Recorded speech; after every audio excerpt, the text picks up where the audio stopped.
Если у тебя есть такая мысль, что да зачем мне что-то говорить, проявляться, да, рассказывать, все равно уже все это 100 раз сказали. Тут сказали, там сказали, да.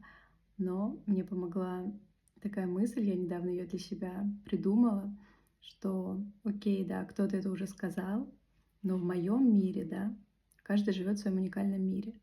И ты, получается, главный в своем мире, да, но в твоем мире же ты же не передал эту мысль именно так, как ты ее видишь.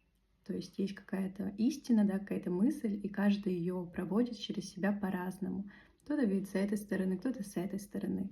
И получается, когда ты такой думаешь, ну, кто-то же уже сказал, но ты же не сказал, то есть для своего мира ты не сделал это, ты не передал эту мысль, которая тебе пришла. Поэтому задумайся о том, что твой мир ждет, когда именно ты начнешь передавать тот опыт, те знания, которые уже есть в тебе.